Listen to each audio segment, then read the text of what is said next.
Hello everyone, আসসালামু আলাইকুম। তো বাসায় মেহমান আসছে। আমি আজকে রান্না করব বিরিয়ানি। বিরিয়ানির জন্য আমি নিয়েছি গরুর মাংস, পোলাও চাল, টক দই, পেঁয়াজ আর বিরিয়ানি মশলা। পোলাও চালটা আমি 1 ঘন্টা ভিজিয়ে রাখি, তারপরে ছেঁকে নেই। আর এখন হচ্ছে আমার বিরিয়ানিটা রান্না হয়ে গেছে। তো আমার আজকে সময় ছিল না, এই জন্য বিরিয়ানিটা কীভাবে রান্না করেছি দেখাতে পারি নাই। তো এখন হচ্ছে আমি খাবার টেবিলে দিব, মেহমানদের খাবার নিয়ে যাচ্ছি। তো অন্য একদিন বিরিয়ানিটা আমি কীভাবে রান্না করেছি আপনাদের দেখাবো। এখান দিয়ে আমার হাজব্যান্ড আবার সালাদ বানিয়ে নিচ্ছে।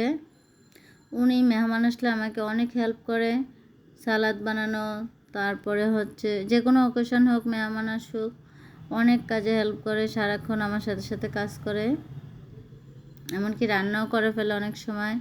তো হাজব্যান্ডরা যদি কাজ জানা থাকে, বউদের অনেক হেল্প হয়। এই সালাডটা উনি বানিয়ে নিচ্ছে, আর এই সালাডটা খুব মজা করে বানায়, হাতে মেখে।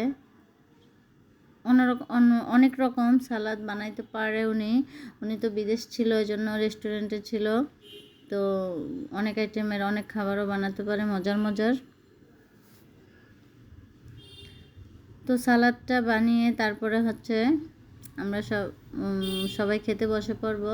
তো আমি একটু পরে খেতে চেয়েছিলাম, কিন্তু না, আমার হাজব্যান্ড বললো না, একসাথে খেতে হবে, তুমি বসে পড়ো।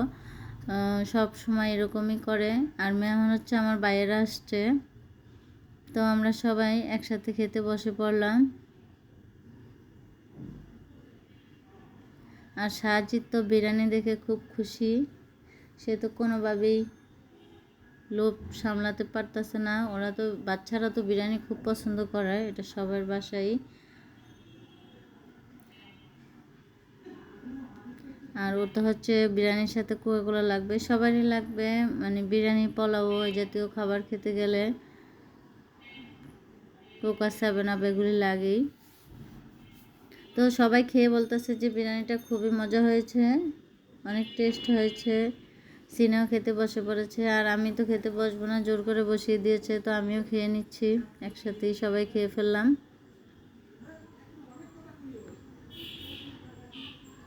আমার এই যে এটা হচ্ছে আমার ছোট ভাই।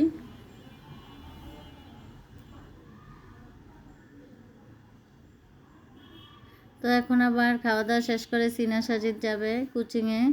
তো আপনাদের ভাইয়া এখন আবার ওদের দিয়ে আসবে। তো আজকে ভিডিওটা এই পর্যন্ত ছিল। সবাই ভালো থাকবেন, সুস্থ থাকবেন। আল্লাহ হাফেজ সবাইকে।